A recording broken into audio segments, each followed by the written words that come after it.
뭐 극적인 의미로 말씀드려보면 좀 마지막 날 5.18 마지막 날의 충격이 좀 컸죠. 그러니까 그 도청에서 가까운 달동네에서 살았었는데 기찻길역. 근데 이제 그 총소리를 시작부터 끝까지 다 들었으니까요. 새벽에 새벽에서 다 들었으니까 그게 저는 종종 생각하기를 저의 삶은 방향이 정해졌다 뭐 이런 거. 그리고 종종은 개인적으로 아주 거창하지만 그런 뭐 20대 때, 30대 때, 40대 때 종종 그런 질문을 스스로 해봤는데 마지막 날에 너는 도청에 들어갈래? 안 들어갈래? 그러니까 어떻게 보면 도청에 들어간 사람들은 사실상 이제 죽는 거였잖아요. 뭐 물론 생존자도 계시겠지만, 근데 20대 때는 당연히 들어가지 뭐 이렇게 생각을 했고 30대 때도 당연히 들어가지 했는데 40대 때는 안 들어가. 50대 때는 아예 처음부터 뭐 총도 들지 않았을 거다. 아예 합류하지도 않았을 거다. 뭐 이런 생각을 하는데 제가 왜 이런 말씀드리냐면 조금은 좀 그런 분들에 대해서 부끄럽지 않게 살자. 그러니까 뭘 이야기해야 되면 이야기해야 될 순간에 그리고 행동해야 될 순간에 부끄럽지 않게 하자. 뭐 그런 것. 제가 자질구레한 건 뭐 많은 실수도 하고 오류도 하고 부끄러운 일도 많이 저지르는데 어떤 중대한 사안들에 있어서는 좀 부끄럽지 않게 하자. 뭐 그런 생각을 하고 삽니다. 88학번으로 입학을 해서 말씀하신 그런 걸 겪고 뭐랄까요? 그때 당시에 주어졌다고 생각했죠. 주어진 과제, 그러니까 주어진 과제만 생각하고 달린 삶이었다고 생각합니다. 그리고 회계사 시험 합격하고 나서도 이제 뭐 책에도 썼지만 어떻게 하면 나는 계속 좀 뭐 운동을 해볼까. 뭐 변호사라면 민변을 하고 의사라면 뭐 인도주의 실천 의사협회 뭐 이런 게 생각나는데 어떻게 하지 사실 회계사는 그런 게 없었으니까 그래서 고민하다가 이제 참여연대에 발을 디뎠고 뭐 그 후에도 뭐 적어도 30살 참여연대에 발을 디뎠을 때 그런 문제의식에서 아직도 벗어나지 않다고 자부하고 싶습니다. 이러면 또 욕먹을 수도 있지만 또 문제 제기할 때는 그렇게 뭐 비장하진 않았었고요. 어떻게 보면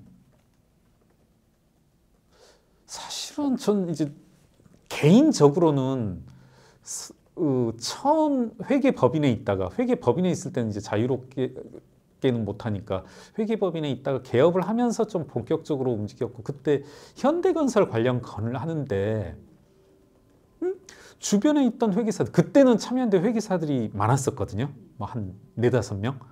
근데 어떤 하나의 주어진 사안이 있고 나머지 4명이 다 고개를 갸웃하는 거예요. 근데 이게 너무 뚜렷한 사안이었거든요. 제 시각으로는 3 더하기 2는 5 이런 게 보이는데 모두 다 아니다 내지는 고개를 갸우뚱 하는 게 이제 저로서는 되게 뭐랄까요? 충격적이라기보다는 되게 아직도 기억에 남는 거고 사실은 그와 비슷한 모습이 계속 되풀이됐거든요. 삼성바이오로직스 일 때도 그렇고 뭐 다스 일 때도 그렇고 사실은 누구 집단적 지성을 떠나서 적어도 같은 직업군으로 도와주는 사람이 없이 했는데 이게 질문에 대한 답변으로서 약간 어긋나는 것일 수도 있는데 이 일을 하면서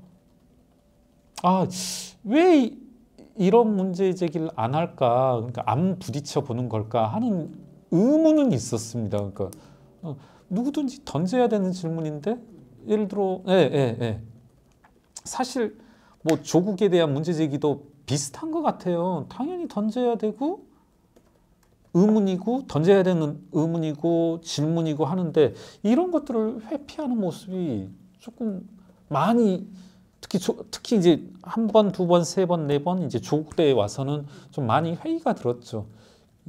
결국 모르겠습니다. 이제 제가 걸어온 길이 제가 던졌던 질문이 정답이라고 할 수 있을지는 모르겠습니다만은 그럼 다른 사람들은 무슨 뜻으로 이렇게 있을까? 소위 말하는 뭐 시민운동의 자리에 혹은 뭐 정치인들이라고 저하고 완전히 다르겠습니까? 뭐 그런 의문이 들었죠. 예.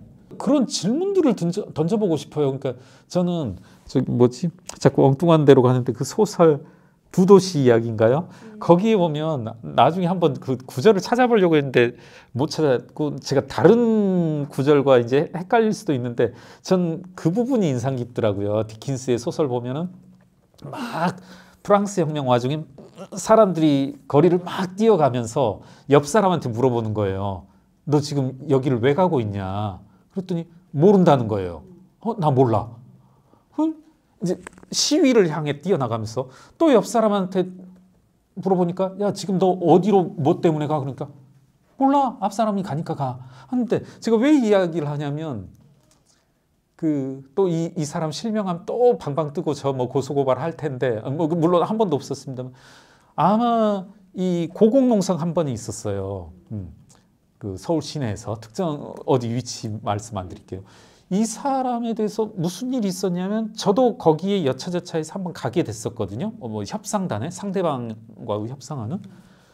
근데 자료를 보니까 이제 야 그럼 상대방하고 이야기를 해야 되니까 한번 자료 좀 다오 해서 한 이만큼 되는 자료들을 읽고 갔죠.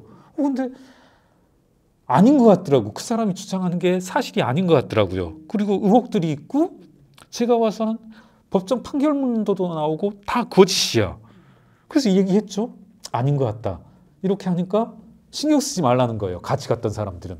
같이 협상자 신경 쓰지 말고 이게 중요한 게 아니다. 몇몇 사람들한테 전화했어요. 알만한 정의당, 뭐 민주노총 말하면 그 사람 가짜다. 이렇게 말하는 거예요. 전 드는 의문이 아니 그 사람 가짜라는 걸 알면 빨리 알리고 이게 계속되지 않도록 해야 되지 않냐. 그런 말을 했거든요. 그게 아닌 거예요. 그냥 자기가 빠져나간 걸로 자기는 이제 발을 안 디딘 것만으로 자기는 뭐랄까요? 의무를 다했다. 그리고 이게 결국은 뭐 어떻게 되냐면 그러면서 뭐랄까요? 묘한 행진이 계속되는 거죠. 앞서 제가 찰스 디킨스 소설 이야기하는 것도 그건데 아무도 무슨 이유인지 모르고서 계속 광장을 뛰어가는 거잖아요. 뭐를 타도하자, 뭐를 쟁취하자 이러면서. 그러니까 저는 그러니까 저의 질문에 대해서 지금 약간 엉뚱한 데로 간 것도 같은데 저는 그런 의문이 들어요. 제 삶, 제가 특히 시민운동가로서의 삶을 돌이켜 본다라면 많은 옆에 있던 사람들은 뭐지? 가끔은 노골적으로 한번 제가 지금 이 자리에서 그분들한테 질문 던져보면 뭐 예를 들어 삼성에 대해서 삼성바이오로직스다 뭐에 대해서 집회를 하자고 하면 나와줘요. 정말 좀 고마울 정도로 나와주는데 요즘 그런 생각이 들더라고요. 그분들은 왜 나왔을까? 알고 나왔을까? 모르고 나왔을까? 그분들이 이제 많은 분들이 이른바 조국 전선에서 다 조국 편을 든 사람들이거든요. 근데 거기가 참여연대 때도 보면 자기들이 저한테 말해달라고 해서 야, 한 번은 김경률 회계사가 왜 저렇게 주장을 하는지 조국이 잘못됐다 주장하는지 한번 그 설명을 들어보는 자리를 갖자. 이렇게 해서 제가 하루 꽤 신경 써서 교수분들 앞에 모시고 한 시간 가까이 설명을 했거든요. 나름대로 객관적인 자료, 그때의 객관적인 자료, 꽤 객관적인 자료들이에요. 제가 공시 다 찾아내고 하는 것들. 근데 그분들 한 시간 정도 설명이 끝난 다음에 제가 하는 무슨 말을 들었는지 모르겠는데 교수 한 분이 아주 유명한 교수, 젊은 교수 한 명이 그러더라고요. 마지막에. 김경률 회계사님 말씀 결국 그 돈들이 다 조국한테 갔다는 얘기인 거죠? 하는 거예요. 아무 맥락이 없는 거거든요. 제가 그 이야기 한 게 아니거든요. 그러니까 결국 대장동도 그렇게 말하는 사람 많잖아요. 이재명한테 그래서 간 돈이 확인됐나요? 이 사람들이 도대체 뭘 하는지 모르겠어요. 어떻게 보면 그 사람들 최고학부 나오고 최고학부의 교수인 사람들이 그런 식의 모습을 보면서 참 태화됐다. 그러니까 한편으로 본인들이 지향하는 그런 문제의식을 가지고 있는 뭐 올빼미로서의 시각, 문제 제기를 하는 그런 시각들이 아니다. 너무 엉뚱한 데로 갔네요. 그래서 저는 이 문제 좀 가볍게 말씀드릴게요. 그러니까 이건 제 말이 맞을 겁니다. 그러니까 제 주변에 많은 사람들이 이 건과 관련해서 많은 정보도 주고 어쩌고 하는데 뭐 물론 사실과 다를 수도 있겠지만 무죄 판결이 나와서 가장 당황하고 있는 사람이 삼성이다. 지금 이런 말들을 하더라고요. 전 충분히 그럴 거라고 봐요. 이게 저는 이 재판을 맡으신 판사분, 사실은 판결문을 읽어봤거든요. 그러니까 뭐라고 할까요? 이 누군가 학생이 답안지를 내고 갔으면 답안지를 내고 가서 이게 답안지를 낸 학생은 100점 만점에 40점 꽈락이 안 넘기만을 바란 그런 답안지인데 학생 내고 가면서 제발 나고만 되지 않게 해다오, 40점 밑으로만 채점 안 되게 해다오 하는 그런 낙서장 같은 답안지를 보고서 100점이라고 지금 줘버린 거거든요. 저는 이게 저희들이 예상하기에, 그리고 뭐 우리가 흔히 재벌에 대한 그 재판에 있어서는 항상 목표는 그 집행유예이다. 집행유예가 나왔더라도 저는 뭐 깨놓고 비난을 했을 거고 뭐 왈가왈부가 있었을 텐데 이걸 무죄라고 해버리니까 삼성바이오로직스 사건의 핵심 중에 하나는 회계 변경이고 회계 변경으로 말미암아서 수조 원의 이익이 생기는 그런 이제 변화가 생겼거든요. 그러니까 회사의 실체가 변경된 게 아니라 회계 수법, 회계 변경으로 말미암아서 수조 원의 이익을 만들어낸 거거든요. 그러면 이와 같은 회계 변경의 근거가 되는 자료들은 공시를 해야 되거든요. 네. 그런데 그 공시를 안 했어요. 네. 그래서 저는 이 삼성바이오로직스 사건을 사실 맨 처음 보면서 자신했던 것 중에 하나가, 자신했던 단초 중에 하나가 이 공시 누락이었었거든요.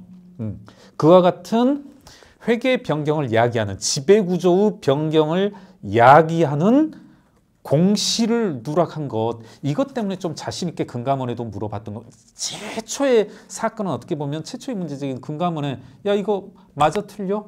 여기 삼성이 있잖아, A에서 B로 회계 변경을 함으로써 수조 원의 이익을 만들어냈는데 이와 같은 변경을 이야기한 주석 공시는 해야 되는데 안 했다? 이게 문제 제기였거든요. 그리고 금감원도 없네? 이게 답변이고, 뭐 좀 저는 속으로 너희 걸렸다 이제. 이건 걸렸다 하고 한 거고, 사실 일관되게 금융감독원, 금융위, 검찰 모두 다 이 사실은 모두 다 인정한 거거든요. 그런데 이것마저도 무죄 이렇게 해버렸어서 19개 혐의에 대해서 전부 다 무죄. 네, 이것은 저는 그러니까 집행유예가 나왔다라면 제가 이걸 어떻게 극복할 건지 뭐 힘들 수 있지만 이런 휴지 조각 같은 답안지를 제출한 학생에 대해서 100점 만점 이렇게 해가지고 전 이건 너무 쉬운 싸움이다. 그래서 조금은 이게 어떻게 될지 모르지만 총선만 끝나면 전 자신 있다. 지금은 제가 바빠서 이걸 못 건드리지만 총선 끝나면 기대하셔도 된다. 이렇게 좀 자신 있게 말씀드립니다. 그러니까 이건 너무 하셨다. 우리 판사분께서 너무 하셨고 삼성이 제일 곤혹스러워할 만한 하다. 뭐 전혀 없고 아깝지도 않고 그 인간관계 잘 정리됐다. 제가 사실은 이제 비슷한 질문들을 많이 하셨고 그에 대해서도 항상 전 똑같은 답변을 하는데 제가 뭐 예를 들어서 뭐죠? 인간관계 자체가 아쉬우면 뭐 등산동호회를 가든지 뭐 독서 토론을 가든지 하면 되는 거고 그거로 메꾸면 되는 거고 이분들하고 제가 참여연대에 몸담으면서 일하고 했던 것은 뭔가 본인들이 말하는 정의 그리고 권력에 대한 재벌 권력에 대한 국가 권력에 대한 감시의 역할이었었는데 그걸 안 하겠다는 분들이니까 국가 권력의 어떤 있을 수 있는 비리 드러난 범죄 행위에 대해서 이걸 묻어버리자 그런 분들하고는 저는 같이 할 수 없죠. 그래서 어떻게 보면 뭐 타격이 있냐 없냐 이거 정도가 아니라 잘 됐다. 저는 정말 이분들이 그러면 이례적으로 사실 제가 잘못 판단했을 수도 있으니까요. 그런 건가 하는 의문을 가질 수도 있지만 조국 때뿐만 아니라 윤미향 씨라든가 그 일관되게 드러나고 있는 심지어는 저는 이재명이라고 하는 뭐 대장동, 성남FC 여러 범죄 혐의가 드러나는 사람들과 공공연히 이제 대놓고 비례연합정당을 만들고 그 중에 일지분을 위해서 실제로 참여를 하잖아요. 정말 이제는 뭐 일각에 있었던 뭐랄까요, 뭐 주저함도 없이 이재명과 손잡고서 이른바 뭐 반윤석열 이런 걸 외치는 걸 보면 야 이거는 이제 소위 금도를 벗어났구나. 예. 정말 뭐 이건 희화화다 이런 말을 넘어선 것 같아요. 뭐 어처구니 없기도 하고 우리나라 정치가 어쩌다 이렇게 되었나. 그러니까 마치 본인이 무슨 양심 수입 마냥 사실 비리 잡범인 거잖아요. 오만 형태의 비리 잡범인데 비리 잡범이 스스로를 뭐 검찰 독재, 뭐 반윤석열 외치면 그게 다 면죄부가 되는 것인지 전 이와 같은 뭐 최근에 나타나는 지지율의 약진 이런 것들도 참 우리나라 뭐 정치 현실에 정치 현실을 적나라하게 비춰주는 거 아닌가 좀 많은 분들이 반성해야 될 부분 아닌가 하는 생각이 듭니다. 이거 진짜 좀 뭐라고 언급하기 힘들 정도로 뭐 처참하다고 해야 되죠. 우리가 시간이 지난 다음에 5년도 짧을까 5년 지나서는 안 될 것 같아요. 이미 2019년이 소위 조국 사태가 시작됐는데 2024년인 지금에조차도 조국의 강을 못 건너고 있다라면 저는 2029년도 좀 무망할 것 같고 2050년 이 정도 한 30년이 지나서 되새겨 본다면 무슨 생각을 하게 될까 뭐 하는 생각이 드네요. 네. 이건 있을 수 없는 태화라고 생각합니다. 네. 정체이고 그리고 뭐랄까요? 뭐 회귀, 반동이라고 봐야죠. 네. 망상 속에 살고 있고 가끔 이제 조국 씨는 제 이름을 거론하면서 뭐 사모펀드는 자기가 뭐가 죄가 있냐 이렇게 말하는데 그 드러난 것조차도 정경심 여사의 판결문에서조차도 사모펀드의 유죄인 부분이 있고 오늘 이 자리에서 또 한번 똑같은 질문 한번 드려볼게요. 기소조차 안 된 내용 중에 기소도 안 된 내용이거든요. 조국 씨가 민정수석에 있을 때 조국 씨의 오촌 조카가 50억에 상당하는 주식을 받았거든요. 이 부분에 대해서 자 데칼코마니거든요. 곽상도 의원은 자기 아들이 50억을 받았다는 이유로 지금 어떤 위치에 처해져 있는지 훨씬 이후에 밝혀지고 훨씬 이후에 드러난 일이고 심지어 1심이 제가 알기로 무죄였음에도 불구하고 그럼에도 불구하고 지금 조국 씨는 한번 이 부분에 대해서 최초의 경향신문의 보도에 대해서 뭐 언론중재위 어쩐다 뭐 무슨 법적인 판단을 구하겠다 하는데 제가 나중에 확인해 보니까 이 부분에 대해서 어떤 그 구제 절차도 제기를 못했더라고요. 제가 알기로 저는 이 자료도 저도 가지고 있었던 거거든요. 회계 전표 이런 것들 객관적 사실이에요. 네. 정리하자면 조국 씨가 민정수석일 때 조국 씨의 오촌 조카는 50억 상당의 주식을 받았단 말입니다.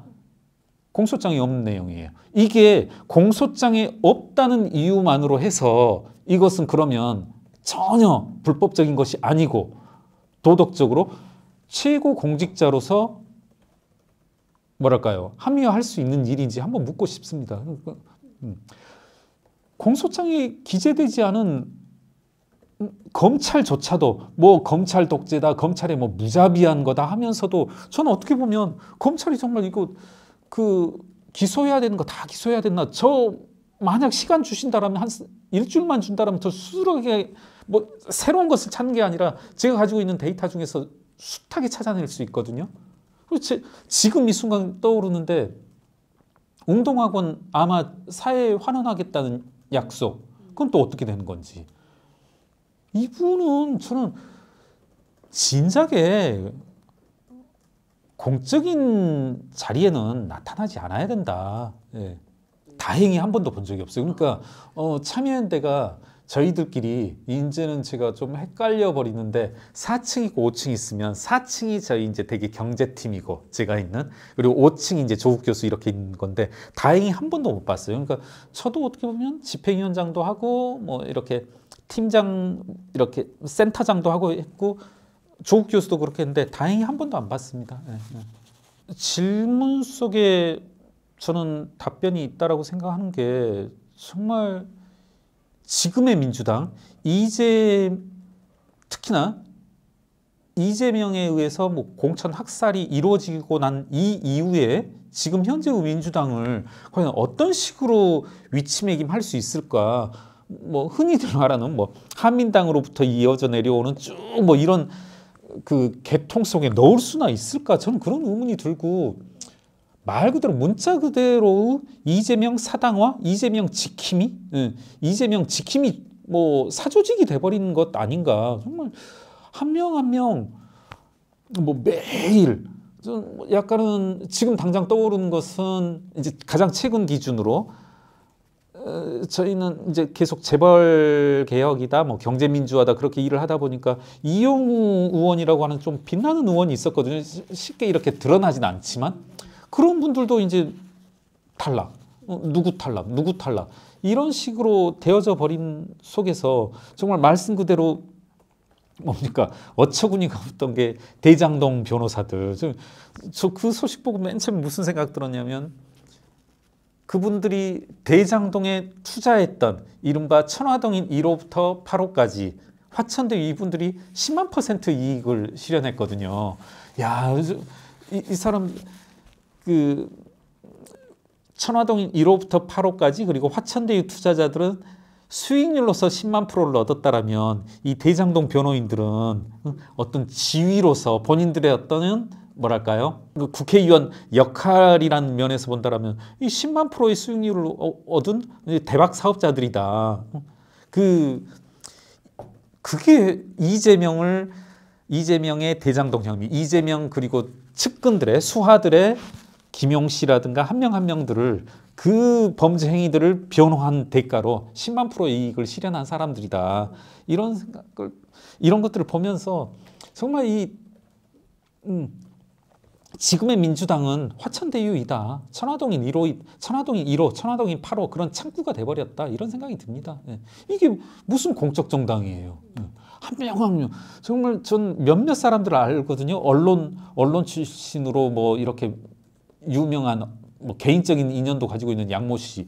그분은 거의 언론에 나오면 이제 막말만 일삼는 분이신데 그리고 당 내에서도 막말로 징계도 받으신 분인데 뭐 전해철 의원 밀어내고 또 이제 후보가 됐고 하면 보면 야 이건 당이 아니라 공당이 아니라 진짜 뭐 무슨 뭐랄까요 사채업자 창구가 돼버린 것 같아요. 10만 % 이익을 만들어내는 자판기가 돼버린 그런 곳이 돼버렸다.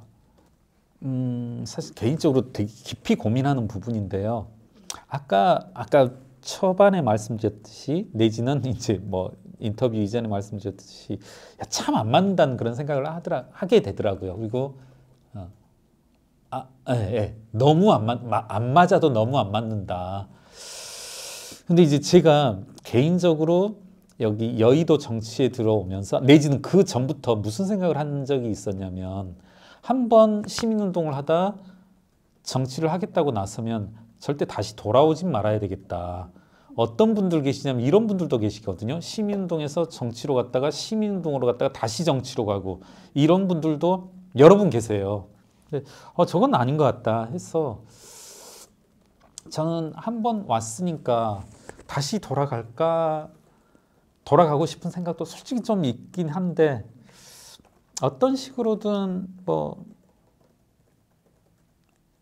이제는 여의도 문법으로 살아가는 모습이 좀 필요치 않나. 근데 그거보다는 고민 중이라는 게 맞는 대답 같네요. 많이 고민 중이다. 다만 여전히 뭐 거창하게 들지 모르지만 제가 생각했던 뭐 공공선 혹은 제가 이제 뭐 정치에 들어서면서는 참 공공선이란 말을 많이 쓰는데 그 전까지는 나는 재벌 감시하고 정치 권력 감시하고 경제 권력 감시한다라는 표현을 많이 했었는데 이제 뭐 정치에 의해서는 감시로만 그치는 건 아니고 더 포괄적인 이제 공공선이라고 생각하는데 조금 그런 의미에서 어떤 방법이 있을까 그리고 어떤 식으로 해나갈까 하는 좀 많이 깊이 고민하고 있습니다. 제가 많이 했던 말씀 중에 하나가 이제는 또 국회의원 되고 싶었던 어떻게 보면 가장 큰 이유가 그거였어요. 그러니까 시민사회에 있으면서는 자료를 하나 얻으려면 국회의원실을 통해서 얻어야 되거든요. 그리고 그 국회의원이 그럼 어찌해야 되느냐? 나의 문제의식과 맞닿아야 되고, 더군다나 이게 재벌에 대한 거라면 정말 뭐 21대다, 20대다, 19대다, 18대다 한 명, 소위 말하는 우리가 뭐 창구를 뚫는다고 하잖아요. 한 명 뚫어내기도 사실 힘들거든요. 예. 그런데 이제 더군다나 조국 사태를 계기로 거의 정의당, 민주당 창구가 없어지니까 사실 그 창구가 저로서는 없어졌거든요. 그래서 야, 한번 그런 의미에서 한번 국회의원이 돼보는 것도 괜찮겠다는 개인적 욕심을 가졌었고요. 이게 이제 국회의원의 꿈을 접은 이상은 야, 이제 어떻게 소위 말하는 이제 빨대가 되겠네요. 뭐 이것도 비유가 될지 모르겠지만 이제 누구를 통해서 자료를 얻어낼까 이런 많은 고민은 있습니다. 네. 이번 선거요. 23대가 되면 제가 60살이 되거든요. 지금 70대, 80대도 다 나오고 계시는데. 정말 아니 근데 활발한 아니 저는 근데 개인적 약간 다른 답변이 될 수도 있는데 예를 들어 40대 때는 야 55세 뭐 예를 들어 30대 때는 뭐 40대까지만 40대 때는 55세까지만 활발하게 하자. 그러니까 일할 능력이 안 되는데 계속 있는 건 좀 추해 보이다. 바람직하지 않다. 이런 생각을 했는데 요즘 무슨 생각이 드냐면 사람이 지적 활동이 65세, 70세까지 충분히 가능하다라고 생각하거든요. 그래서 저는 뭐 지적 활동 내지는 감시 활동은 계속 할 텐데, 근데 이제 또 한편으로는 60세 돼서 국회의원 돼서 뭐 하나 이런 생각을 합니다. 제가 이번엔 포기한 이상은 이제는 뭐 국회의원 꿈은 접는 게 낫지 않을까. 아니 그리고 뭐 얼마든지 그러니까 불편함은 있되 뭐랄까요? 정치라고 하는 영역은 가끔 저는 그런 말을 했거든요. 야, 이제 정치하면은 나 옛날부터 정치하고 있었어. 뭐 시민사회의 방식으로 정치하고 있었어. 뭐 이런 말을 했었는데 제가 깊이 고민하는 것도 이제 제 방식을 어떤 식으로 찾을지 아까도 말씀드렸지만 지금 이 상태에서 다시 시민사회로 돌아가는 것도 제 스스로의 막 약속 그리고 모양도 빠지는 그런 것도 있고 그리고 여기 계속 있자니 저희 방식과 너무 다른 것도 있고 그래서 정말 고민 중입니다. 네. 그 말씀하시니까 얼마 전에 이제 후배 한 애가 요즘 어떻게 지내는 막 밥 먹자 어쩌자 그러더라고요. 그래서 한 달 전쯤에 그래서 야 힘들다 그런 말 하지 마. 그리고 됐어 뭐 이런 식으로 했더니 형 때문에 그동안 힘들어했을 사람들을 생각해 보라고. 얼마나 형이 다른 사람들을 괴롭혔냐.